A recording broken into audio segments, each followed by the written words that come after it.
que se titula Siete aspectos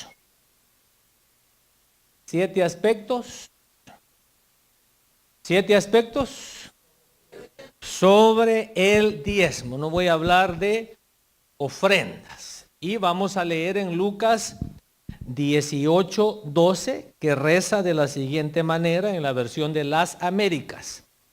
Dice este personaje: yo ayuno 2 veces por semana.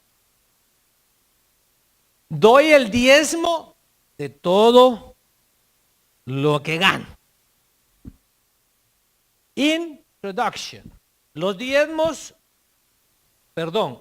diezmeros, o sea, las personas que dan su diezmo fielmente, son del 10 al 25% de cualquier congregación. En promedio, el 80% de las personas que asisten a una iglesia no diezman. Hay varias razones bíblicas para diezmar. Los que diezman lo hacen en obediencia a su propia convicción. No necesariamente en obediencia a la palabra, sino en obediencia a lo que ellos creen, en obediencia a las cosas de las cuales ellos están persuadidos que deben hacer. Pero también hay personas que no diezman por ignorar las escrituras, o simplemente están convencidos de que este era un mandato de la ley de Moisés, y ellos están persuadidos, están convencidos de que el diezmo ya no es para este tiempo. ¿Cuál es el propósito de este tema? Al tratarse de cualquier asunto de la fe cristiana, nadie puede decir que él tiene la última palabra. Entonces, cada uno de nosotros, cuando entendemos algo de la palabra, deberíamos de decir, bueno, esto es lo que yo entiendo. Después de haber estudiado, como dice aquí, Dios permite que cada uno saque sus propias conclusiones. Esas conclusiones pueden ser verdaderas o pueden ser falsas. Pero así es Dios. Dios nos permite, Dios nos ha dado un libre albedrío. Ahora, lo que yo recomendaría es que tengamos cuidado cuando exponemos algún tema, particularmente los que tenemos la bendición y el privilegio de ser los transmisores de la palabra, ya sea con niños, ya sea en un discipulado. Algunos lugares le llaman células, como predicadores de la palabra, como pastores, como ministros primarios. Debemos de tener la sencillez y debemos de tener el cuidado de no creer que nosotros tenemos la última palabra. El mensaje de Dios debe ser expuesto y jamás impuesto. Platicaba con otro pastor como dice un hermano, de otra red ministerial, que somos amigos. A mí me gusta tener amigos. Y tengo amigos en diferentes ministerios, porque somos el cuerpo de Cristo. Ayer platicaba con él y de alguna manera mencionamos a una persona que estaba exponiendo algunos temas que contradicen la doctrina que este pastor y yo hemos recibido, hemos creído desde nuestra juventud. Pero le decía yo, el problema de este expositor es que de la manera que él lo expone, como que él tiene la última palabra. Entonces, Dios en su soberanía, Dios en su amor, nos dio un libre albedrío. Y Él permite que nos equivoquemos. Y si somos testarudos, esa equivocación, por ejemplo, Pablo le escribe a los romanos y dice, bienaventurado aquel que no se condena a sí mismo en lo que aprueba.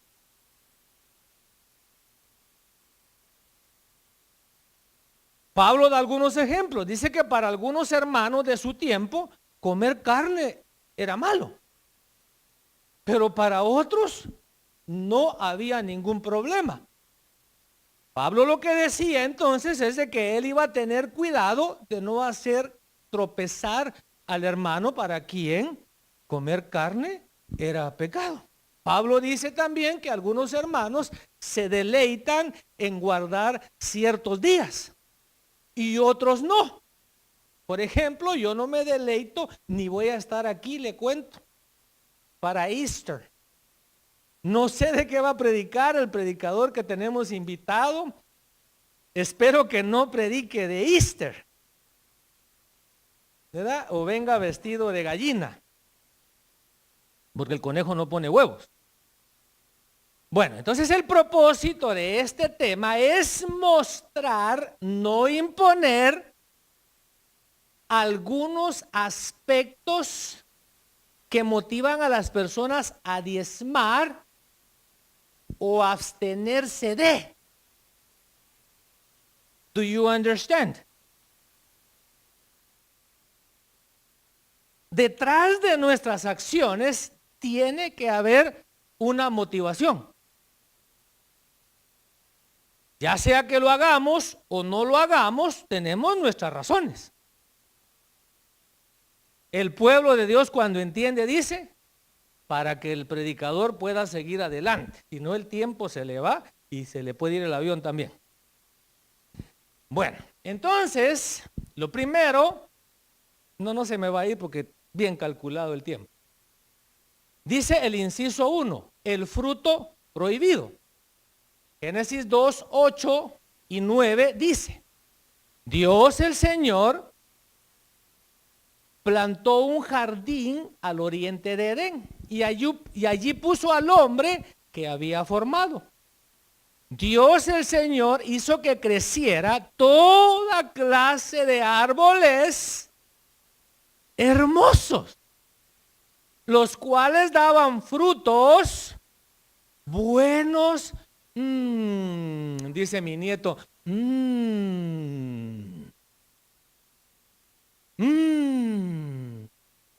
daban frutos buenos y apetecibles. However, sin embargo, en medio del jardín hizo crecer el árbol de la vida y también el árbol del conocimiento del bien y del mal. En este momento que estamos aquí revisando, el hombre estaba en un estado de perfección. Y como el hombre estaba en un estado de perfección, no había necesidad de un sacerdocio. Porque el sacerdocio viene cuando un sacerdote es un mediador, es un intercesor.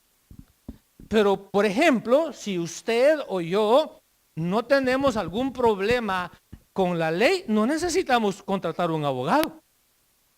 El abogado se necesita cuando usted necesita hacer un trámite. Por ejemplo, han habido personas que les han cobrado carísimo por un trámite migratorio.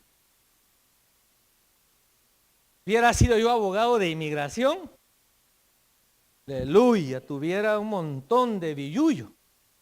Es más, sin ser abogado a veces se pueden hacer trámites, pero mantengámonos dentro del tema, por favor. No me esté haciendo preguntas de inmigración. Pero sí me entiende, ¿verdad? Que entonces el abogado es necesario El mediador es necesario cuando se tiene que hacer algún trámite, una necesidad. Entonces, si usted nació en los United States of America y usted es un US citizen, usted no necesita ningún trámite de inmigración, a menos que se quiera ir a vivir a la China. Ahí sí tiene que sacar visa y hacer los trámites. Entonces Dios hizo toda clase de árboles hermosos y esos árboles daban frutos buenos y yum, eat 'em up, apetecibles. En medio del huerto había el árbol de la vida y otro árbol que se llamaba el árbol del conocimiento del bien y del mal.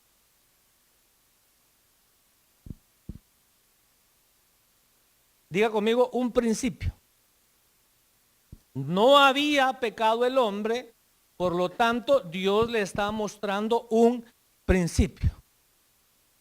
Dios le está diciendo, hijo mío, hay cosas que tú no puedes tocar. Cuando el apóstol Pablo le escribe a Timoteo, y la hermana lo citaba el viernes, dice que Dios nos da todas las cosas para que las disfrutemos. Pablo dice, a mí todo me es lícito, pero no todo conviene. Yo todo lo puedo hacer, pero no todo edifica. Esos son principios. Entonces, como no había necesidad de sacerdocio, no existía el diezmo como usted y yo lo entendemos y lo conocemos. Pero ya existía el principio. Y por eso el principio está en el libro que se llama El Principio. Porque Génesis es principio. Entonces Dios establece el principio. Adán, hay ciertas cosas que tú no debes tocar. Porque el día que tú toques esas cosas, te van a acarrear, te van a traer consecuencias negativas, desastrosas. Entonces yo quiero enseñarte que te he dado de todo, pero hay una porción en ese huerto que tú no tocas, que no es tuya. ¿Sí entendió? El principio. En segundo lugar encontramos el diezmo de Abraham. Génesis 14, 18 al 20 dice: y Melquisedec, rey de Salem y sacerdote del Dios Altísimo, le ofreció pan y vino, es decir, le dio pan y vino a Abraham. Luego bendijo a Abraham con estas palabras: que el Dios Altísimo, creador del cielo y de la tierra, bendiga a Abraham. Bendito sea el Dios Altísimo que entregó en tus manos a tus enemigos. Entonces Abraham le dio el diezmo de todo. Melquisedec es una cristofanía. Es una manifestación de Cristo en el Antiguo Testamento. De repente se aparece y le da pan, le da vino a Abraham y lo bendice. ¿Qué impacto haría este personaje del cual dice el escritor a los Hebreos? No se sabe nada. Sin padre, sin madre, sin genealogía, semejante al Hijo de Dios. ¿Qué impacto hizo en la vida de Abraham? En ese caso no se llamaba todavía Abraham, que Abraham lo consideró dueño del 10% de lo que él había adquirido. Y entonces se lo entrega en un acto de rendición, en un acto de adoración. Adán le estaban dando el principio. Abraham lo está haciendo en un acto de adoración. Para Abraham el diezmo no es una ley. Para Abraham el diezmo no es una imposición. Para Abraham el diezmo es un acto de adoración. El diezmo de Jacob, Génesis 28, 20 al 22. Entonces hizo Jacob un voto diciendo: si Dios está conmigo y me guarda en este camino en que voy, y me da alimento para comer y ropa para vestir, y vuelvo sano y salvo a casa de mi padre, entonces el Señor será mi Dios.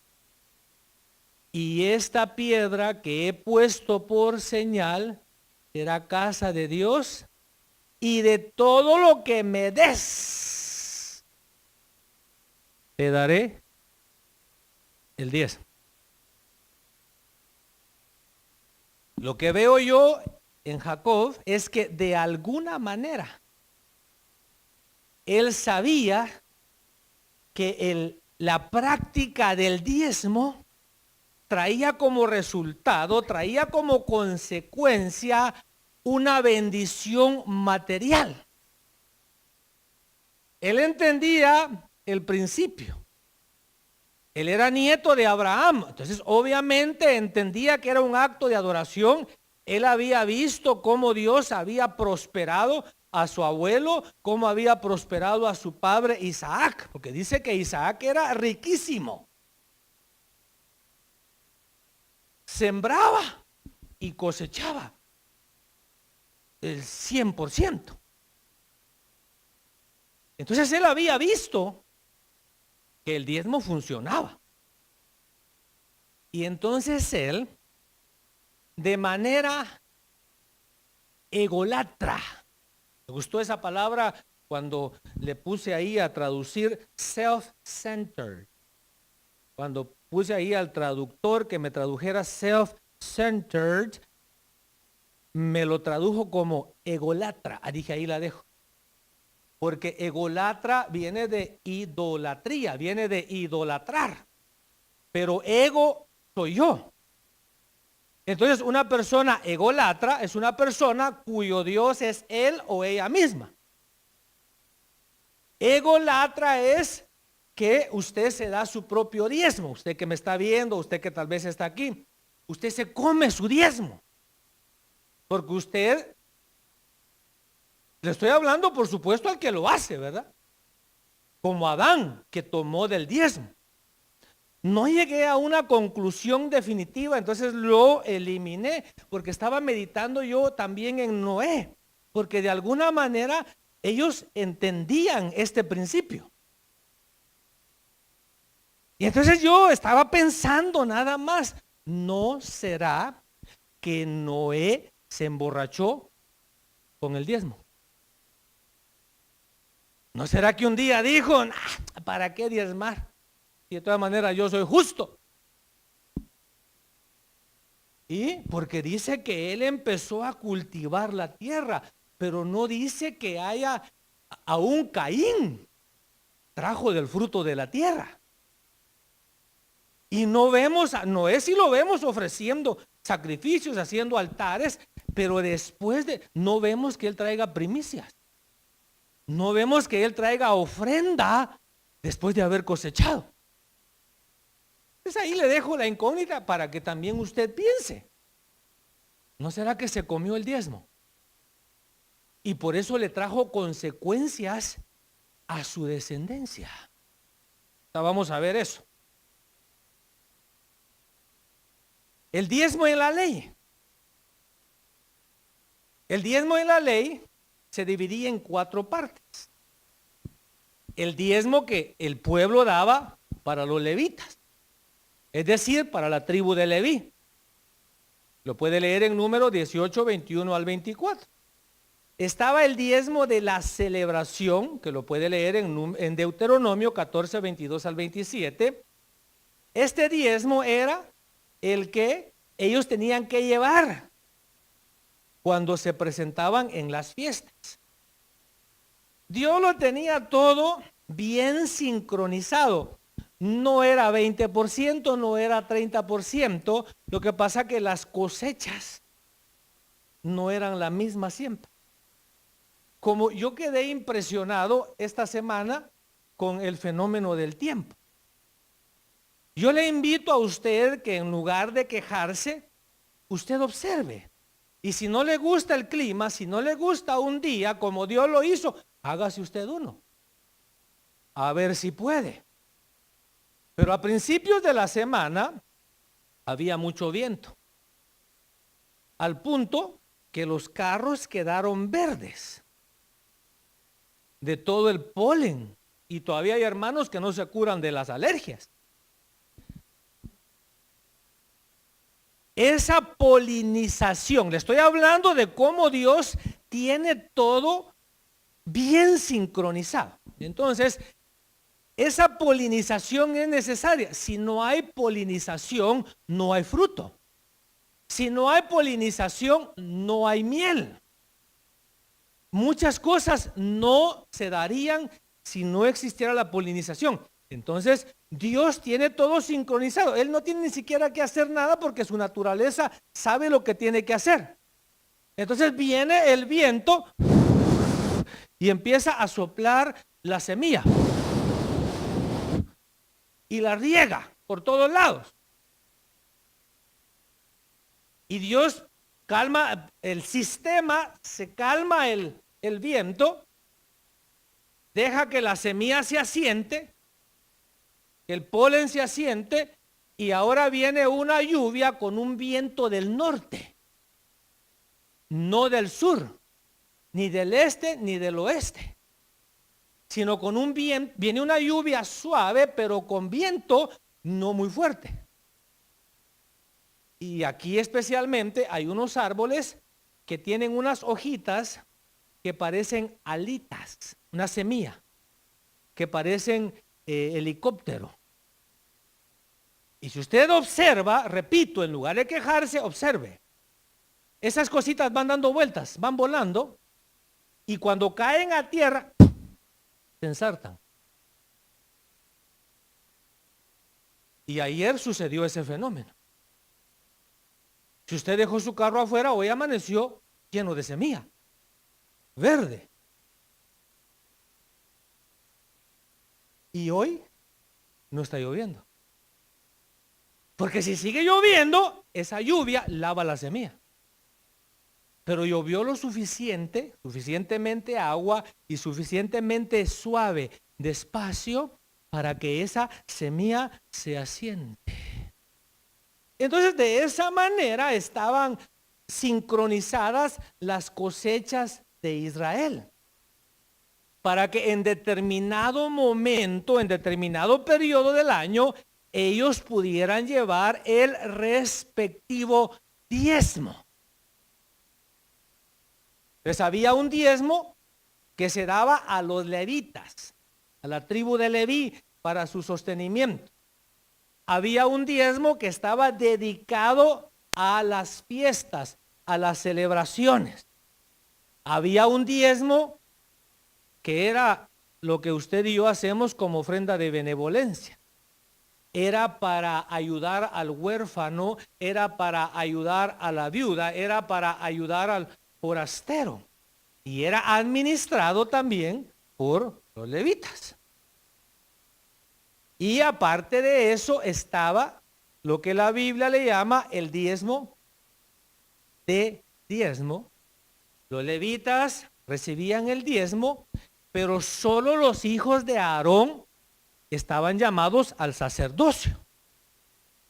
Entonces los levitas del diezmo que ellos recibían, agarraban el diezmo y se lo daban al sacerdote. Y así no le hacía falta a nadie. Pero este diezmo, en la ley de Moisés, si no se daba, traía maldición. Se consideraba un robo no pagar este diezmo. Entonces la gente diezmaba no por amor, no por adorar a Dios. Claro, algunos entendían, pero era una imposición, era un impuesto. El diezmo farisaico, Mateo 23:33 dice: ay de vosotros, escribas y fariseos hipócritas, porque pagáis el diezmo de la menta, del eneldo y del comino, y habéis descuidado los preceptos de más peso de la ley, la justicia, la misericordia y la fidelidad. Y bendito Espíritu Santo, que conoce nuestra humanidad, conoce nuestra terquedad, conoce que nosotros muchas veces nos consideramos demasiado sabios, o como decía mi abuelita, demasiado inteligentes. Y dejó escrito, dice, y estas son las cosas que debíais haber hecho, sin descuidar aquella. ¿Qué está diciendo el Señor? Ustedes deberían de haberle dado prioridad a la justicia, a la misericordia y a la fidelidad, sin dejar de diezmar. Do you understand? Bendito, denle un aplauso al Espíritu Santo.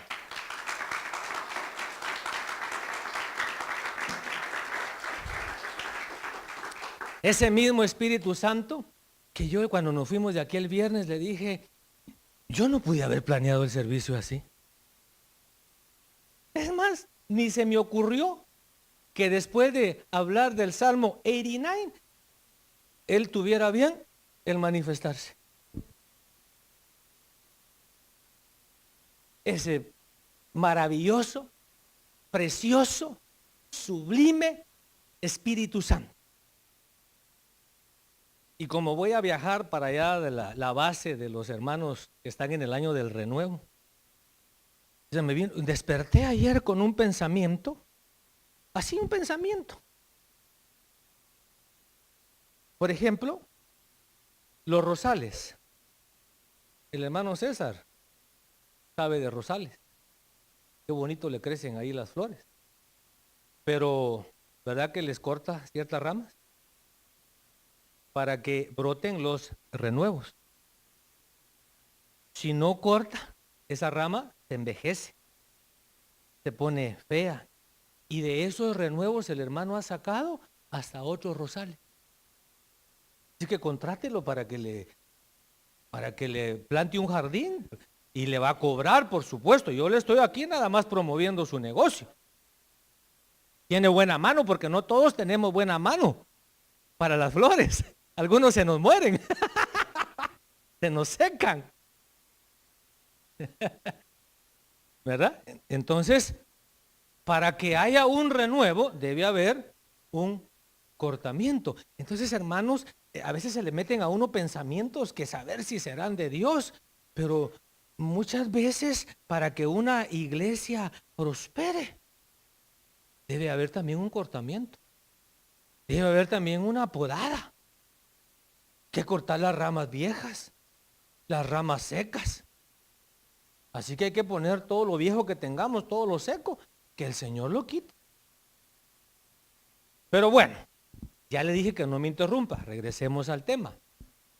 Entonces dice el precioso Espíritu Santo: estas son las cosas que debíais haber hecho, sin dejar de diezmar. Amén. El diezmo farisaico entonces era un diezmo legalista. Era un diezmo por religiosidad. Pero en Hebreos 7, 9 y 10 encontramos el diezmo de Leví. Y dice, y por decirlo así, por medio de Abraham, a un Leví que recibía diezmos, pagaba diezmos. Ahora lo que me impresiona es cuándo los pagó, cuándo lo hizo. Dice el versículo 10, porque aún estaba en los lomos de su padre cuando Melquisedec le salió al encuentro. Abraham engendró a Isaac. Isaac se casó a los 40 años. Tuvo su primer hijo a los 60 años.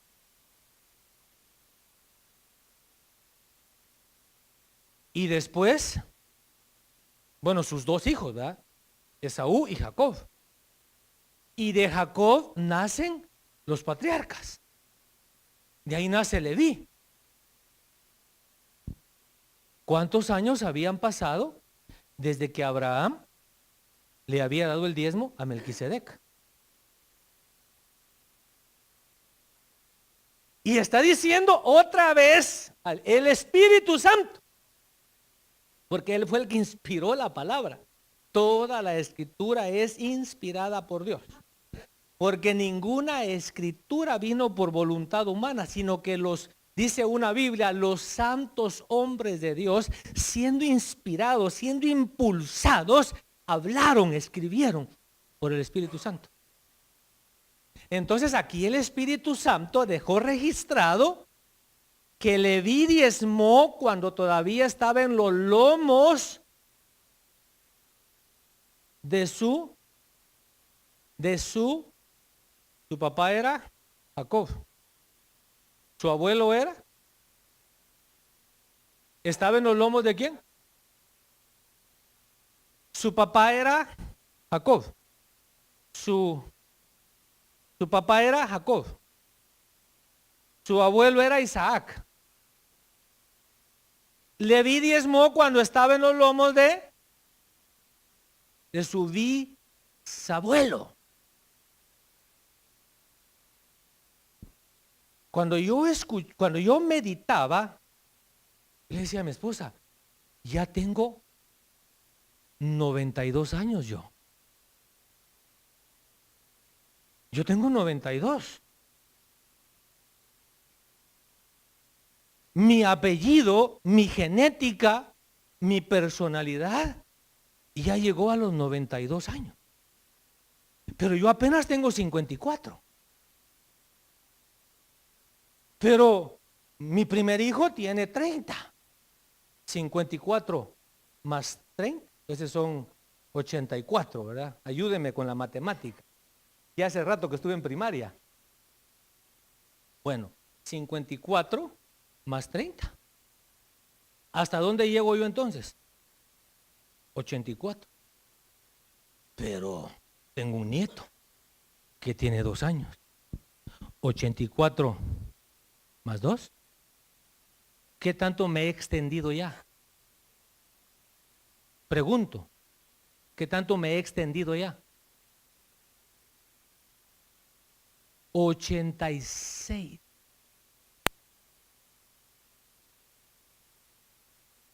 Yo ya he vivido 86 años. ¿Me explico o no me explico, Federico? ¿Me entiendes, Méndez? ¿O no me comprendes? Diga pues si me comprende, yo understand, yo comprender.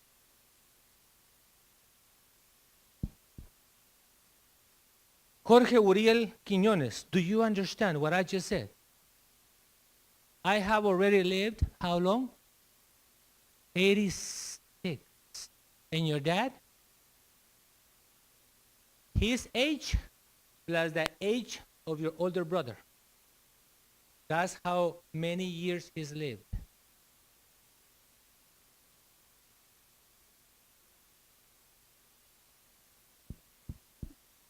O no está diciendo ahí que Leví ya venía en los lomos. O sea que Leví, no le vi cuando nació, ya había empezado hace rato. Estoy haciendo la pausa porque esto es glorioso. Por eso es importante, jóvenes, niños, ustedes llevan la semilla. Estoy hablando con los hombres. You already have your children with you.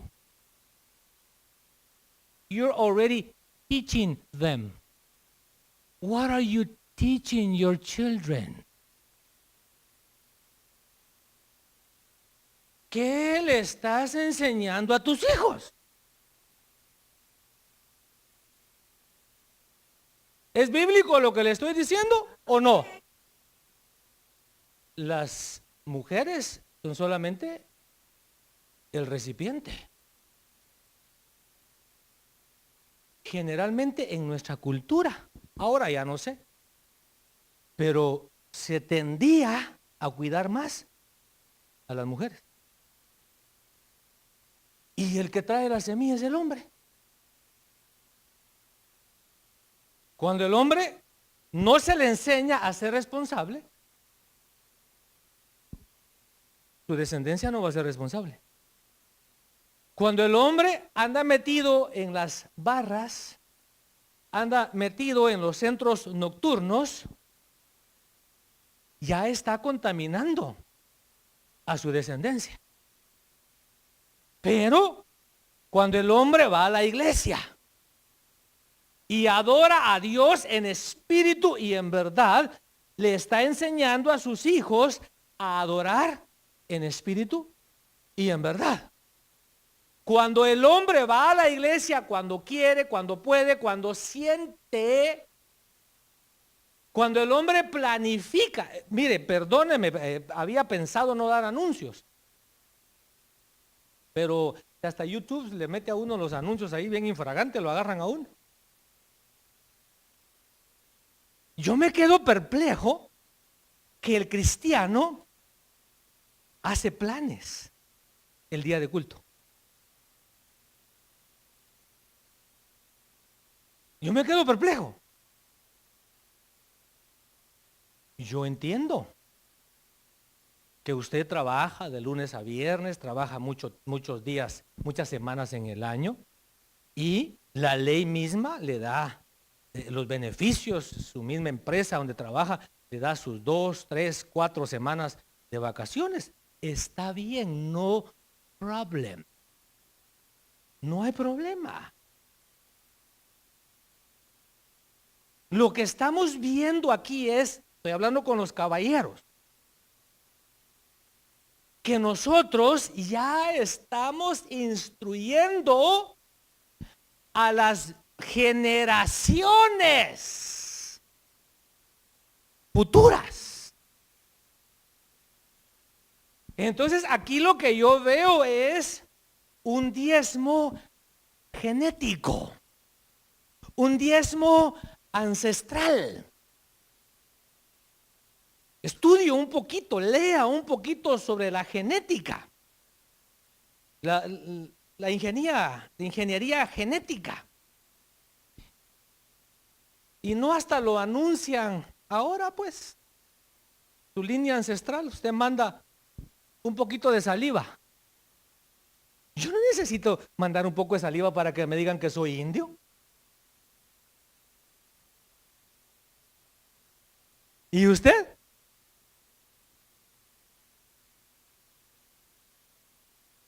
Y mire, ahí hay gato encerrado, porque a muchos, por eso los han capturado después de 40 años de haberse dado a la fuga.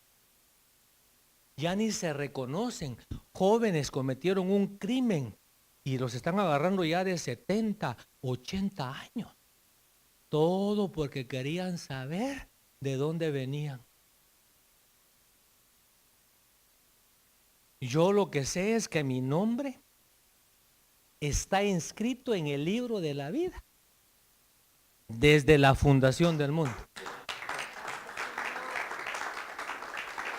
Yo lo que sé es que mi Padre es Dios y yo le alabo. Mi Padre es Dios, yo le exaltaré. Eso es todo lo que yo sé. Que fíjese que ni los judíos le decían papá. Es más, los judíos ni se atrevían a pronunciar el nombre, por eso es que quedaron solo 4 letras, YHWH. Imagínense que usted le tenga que decir a su papá, a su mamá, Mr., Mrs. ¿Y cómo se llama tu papá? Mr. ¿Y cómo se llama tu mamá? Mrs. Pero usted y yo, dice Pablo cuando le escribe a los romanos, le decimos Abba, Padre, Abba, Padre. Como cuando mi nieto me llama, me dice, Pa, qué rico se siente. Es como sentir a Dios cuando usted y yo le decimos, Ya, Di, Abba. Como decir, Dara, con confianza. Los israelitas no tenían esa dicha. Bueno, entonces aquí en Leví, yo vi un diezmo que trae bendición. Un diezmo, por favor, mire, entendamos esto, que afecta la genética. Y, por último, el diezmo que se practica en la iglesia. Romanos 4:16, versión Reina Valera de 1909, dice, por tanto es por la fe, para que sea por gracia, para que la promesa sea firme a toda simiente, no solamente al que es de la ley, mas también al que es de la fe de Abraham. ¿Y qué dice? ¿Quién es su tata entonces? Juliana Zurizaday, ¿quién es su tata? Elizabeth Michelle, ¿quién es su tata? Brian Osael, ¿quién es su tata? George Jefferson, ¿quién es su tata? Saúl Orlando. Saúl Orlando, ¿quién es su tata? Dice que Abraham, porque Pablo, es que otro aplauso al Espíritu Santo.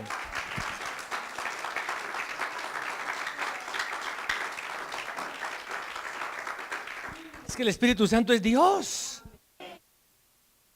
¿Por qué no lo puso cuando le escribió a los hebreos? Esto también está en la carta a los Gálatas. Se lo escribe a los romanos, los que habían subyugado al mismo Israel. Es más, Pablo se lo escribe a los que lo habían llevado preso, que no eran judíos, que no eran israelitas. Y él está diciendo a la iglesia en Roma que Abraham, dice, es el padre de todos nosotros.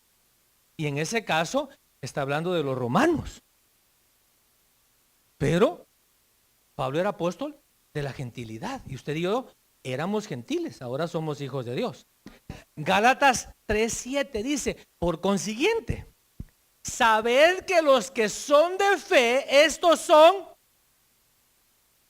Carlos Alberto, ¿quién es su tata? Nancy Zulema, ¿quién es su tata? ¿Quién es su tata? Algunos como que no lo creen. Pero ni modo, yo aquí como esto es para creyentes. Entonces dice, saber que los que son de fe, estos son hijos de Abraham. Por consiguiente, leamos nada más las letras en amarillo. Si sois hijos de Abraham, haced las obras de Abraham. ¿Y qué hizo Abraham? Dio el diezmo. Entonces, ¿por qué diezmo? Porque mi tata me enseñó a diezmar. A mí no me lo impuso la ley. A mí, mi padre en la fe Abraham, por medio de la promesa, puso en mí. Ahorita vamos a ver algo más aquí. Entonces, si sois hijos de Abraham, ¿en qué se conocen los hijos de Abraham?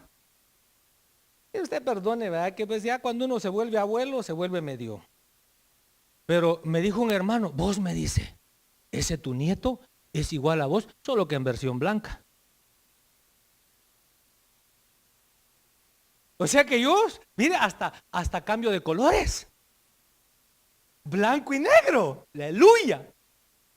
Vamos transicionando, vamos ahí sí que evolucionando. ¿Por qué le mencioné esto? Porque los hijos de alguna manera reflejan la imagen del Padre. Por eso es que miren, jóvenes, cuando se enamoren de alguna chica, fíjense bien en la mamá.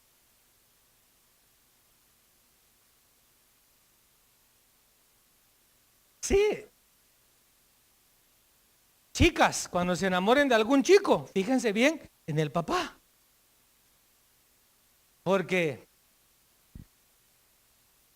uno es el presente y el otro es el futuro. El presente es el joven galán, la joven hermosa de la cual te estás enamorando. El futuro es el papá. Si lo ves así, puro general, protuberante, con un gran pelotón al frente.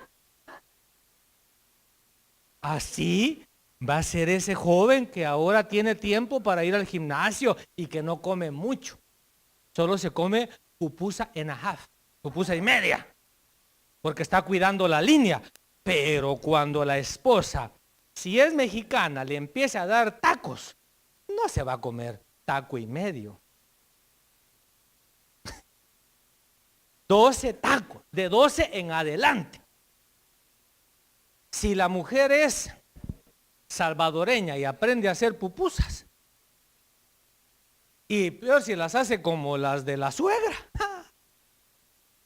ya estuvo.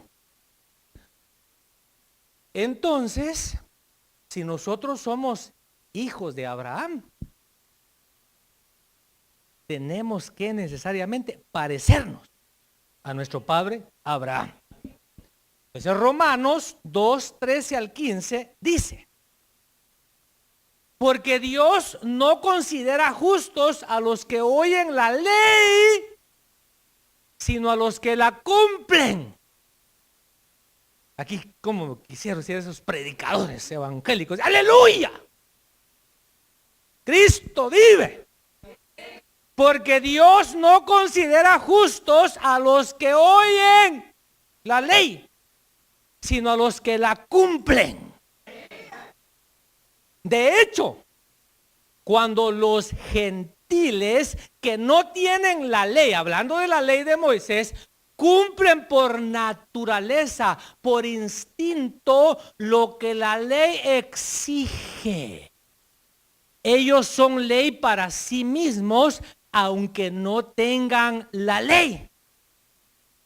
Estos muestran que llevan escrito en el corazón lo que la ley exige, como lo atestigua su conciencia, pues sus propios pensamientos algunas veces lo acusan y otras veces los excusan. ¿Qué quiero decir con esto? Que la ley mosaica, la ley de Moisés, demandaba, exigía 4 clases de diezmo. Pero aquí está diciendo el apóstol Pablo que habemos personas que ni entendemos la ley, nunca tuvimos acceso a la ley de Moisés, no hablamos hebreo, no conocemos el hebreo, nunca adoramos en el templo. Sin embargo, por gracia y por misericordia, Dios escribió su ley en nuestros corazones.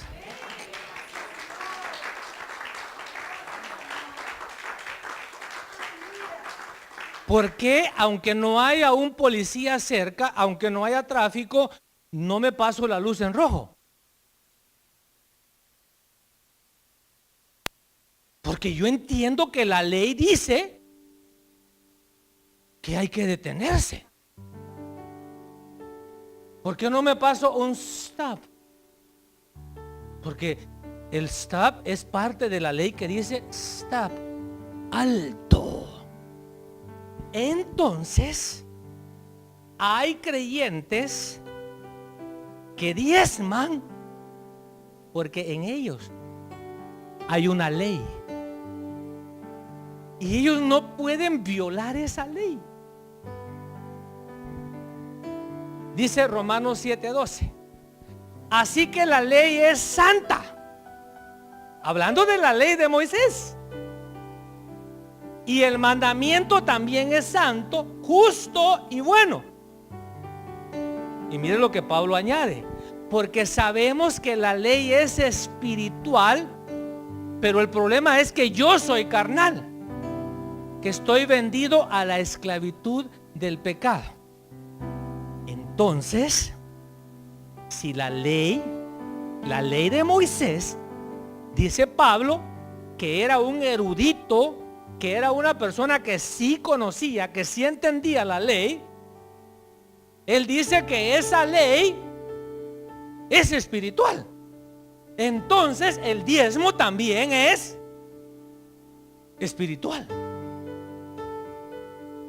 Cuando yo entonces diezmo, tengo que evaluar qué es lo que me está motivando a diezmar. Si hay una ley en mí, yo no puedo violar esa ley, porque ya leímos que es mi conciencia la que me dice si estoy bien o estoy mal. Yo no necesito que el pastor me diga que diezme. Yo no necesito que pase un hermanito, una hermanita ahí a motivarme, darme un motivational speech, un pequeño discurso para motivarme a dar. No, los hermanos vienen, auxilian al ministro precisamente para recordarnos estos principios. Ellos vienen a ayudar al pastor a recibir sus diezmos, a recibir sus ofrendas y ellos poder ministrárselas al Señor. Por eso es que aparte de la reflexión, es importante que diga, hermano, así lo hacemos aquí, levante ahora su sobre. Y es muy importante que por favor usted, si toma sobre, ponga sus datos. Si usted va a dar efectivo, no necesita ningún reporte, entonces lo puede depositar directamente en el alfolí sin sobre. Cada sobre nos cuesta 13 centavos. Y hay que ser buenos administradores de los recursos que Dios nos da. Así que no lo use tampoco para apuntar números de teléfono.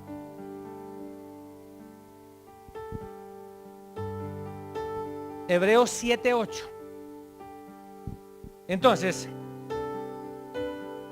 vamos a ir aquí y luego regreso aquí. Ahora regreso. Estas son las 7 cosas que vimos, los 7 aspectos referentes al diezmo. En Adán vemos que es un principio.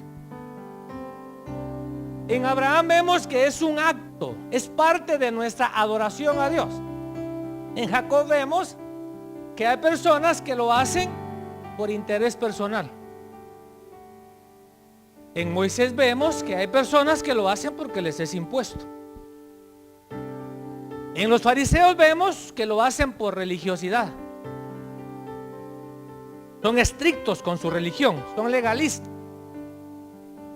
En Leví vemos que hay gente que entiende que cuando diezma está trayéndole bendición a las futuras generaciones. Y para la iglesia es una ley espiritual, como dice Pablo, escrita en nuestros corazones. Si usted que nos ve, usted que está acá, si usted no tiene esa ley. Don't worry. No se preocupe. No se preocupe. Usted está exento.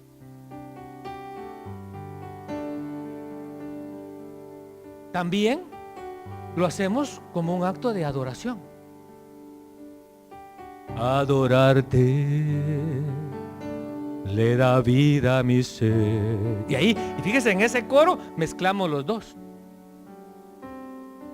Adorarte con mi diezmo me ministra vida, pero no solo a mí. Si ese canchito que salió de mis lomos, yo ya lo tengo reclamado. ¿Aló? Yo no sé sus nietos si ya los tiene reclamados. Entonces usted viene y trae su diezmo y dice: Señor, por amor a mis nietos, a mis bisnietos, a mis tataranietos, a mis cascaranietos. Entonces, dice Hebreos 7:8. Aquí, ciertamente hombres mortales reciben el diezmo.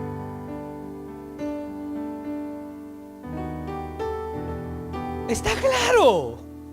Aquí, en este preciso momento que nos ha tocado vivir, hombres mortales, hombres fallones, hombres que hasta pecan, hombres, que Dios me guarde, hombres que hasta usan el diezmo para sus deleites de pecado, hombres que compran favores. ¿Usted no ha visto los escándalos en las noticias? Hombres que con los diezmos compran jets privados. Yo no estoy juzgando, ahí está claro. Dice que aquí esa es la clase de persona que recibe los diezmos. Y pienso en Elí y sus hijos. Dice que ellos pisoteaban. Dice que ellos menospreciaban lo que el pueblo traía. Dejó de llevar el pueblo porque ellos lo menospreciaban, porque ellos lo pisoteaban. No, el pueblo siguió diezmando, el pueblo siguió ofrendando. Es más, ¿qué fue lo que llevó Ana? ¿Ah? No, pero ¿qué llevó junto con el hijo? ¿Qué llevó? Estoy preguntando, ¿qué llevó?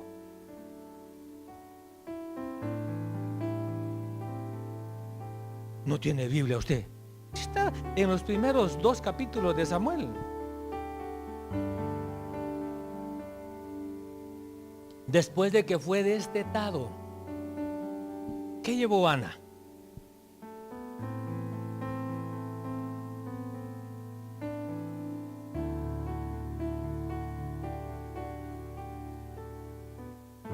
También que iba con el tiempo, usted me lo está robando. ¿Qué llevó Ana? ¿Usted no tiene Biblia?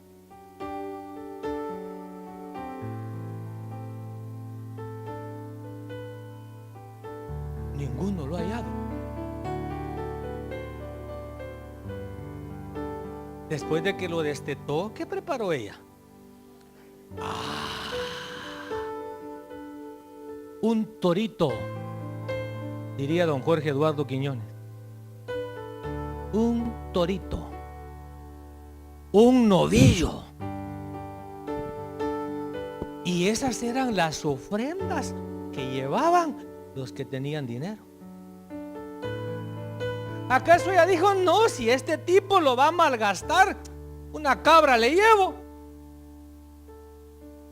No.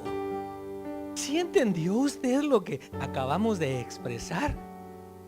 Entonces, tenemos que entender que aquí Dios ha puesto hombres para que reciban nuestros diezmos. Y sí, Nuestra humanidad puede traicionarnos y ponernos bravos.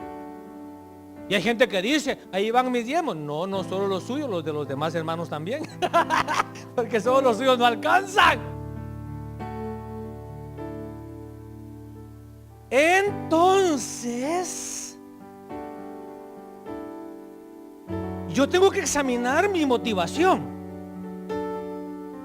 Estoy diezmando porque quiero que Dios me bendiga, entonces lo estoy haciendo como Jacob. Estoy diezmando para que no digan, por cumplir, por religiosidad, entonces lo estoy haciendo como los fariseos. O lo estoy haciendo porque es un principio bíblico. O lo estoy haciendo porque es un acto de adoración.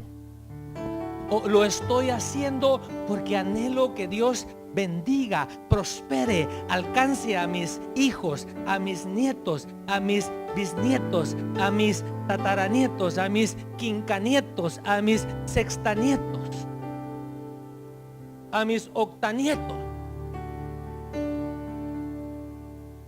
Entonces yo examino mi motivación y vengo consciente de que la persona que Dios ha puesto para que lo reciba es un simple mortal, lleno de faltas, quizás hasta más faltas que el que lleva el 10.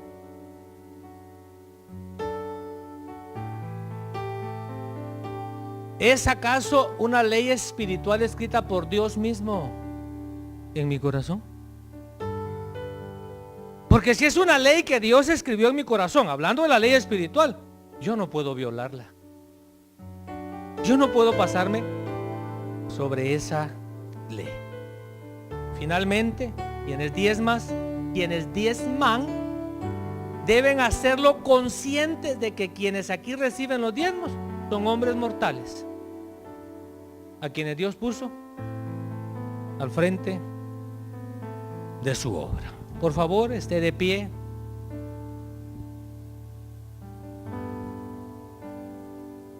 Adorarte le da vida a mi ser, y mi alma se deleita en alabar, porque mejor es estar un día en tus atrios que 1000 días a habitar fuera de ti. Adorarte le da vida a mi ser,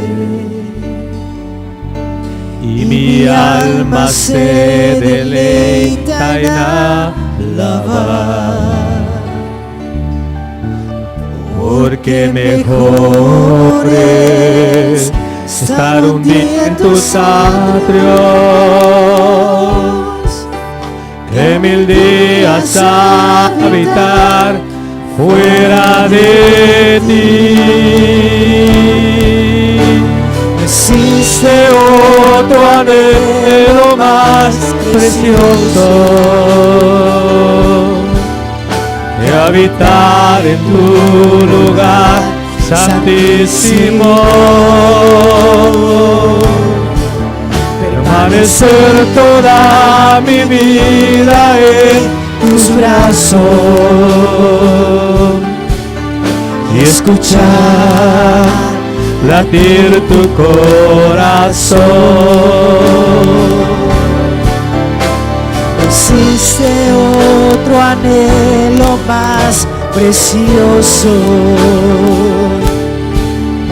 que habitar en tu lugar santísimo, permanecer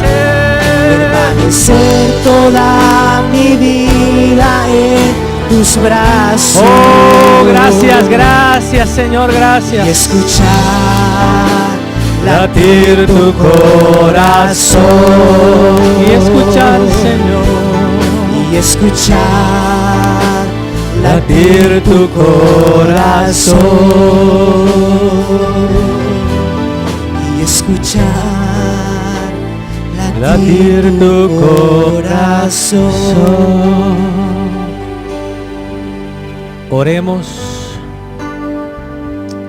Dios y Padre nuestro, muchísimas gracias por el consejo de tu palabra. Muchísimas gracias por el libre albedrío que tú nos has dado. Muchísimas gracias porque tú nos permites llegar a nuestras propias conclusiones cuando estudiamos tu palabra. Gracias por la obra preciosa, por la obra maravillosa de tu Espíritu Santo en nuestras vidas. Gracias porque fue el Espíritu Santo quien inspiró esta palabra bendita, esta palabra maravillosa, para que nosotros no andemos en la oscuridad. Gracias, Padre, porque tu palabra nos promete que conoceremos la verdad y la verdad es la que nos hace libres. Gracias por haber escrito tu ley y tus mandamientos en nuestros corazones. No necesitamos, Señor, de una ley escrita en piedras, porque tu Espíritu Santo es quien ha inspirado la palabra que nos da vida, que nos da sabiduría, que nos enseña cómo vivir. Ahora, Padre, que concluimos estos días de actividad, le suplicamos que en esta semana de labores que reanudamos, nos ayudes a poner nuestra mirada en las cosas de arriba y no en las de la tierra. A buscar primeramente tu reino y tu justicia. También, Padre, te presentamos a las personas que nos sintonizan, las personas que asisten a la iglesia, pero que aún no se han atrevido, aún no han tenido el valor de salir corriendo para recibir a Cristo como su Señor y Salvador. Te pedimos que tengas de ellos misericordia. Y así como tú un día nos inquietaste y nos impactaste, lo hagas también en ellos. Gracias, Padre, por los que diezman, gracias por los que ofrendan a la manera de Abraham, a la manera de Leví. Gracias por todos aquellos en cuyo corazón tu Señor has puesto tu ley. En el nombre de Jesús. Amén y amén. Que el Señor les continúe bendiciendo.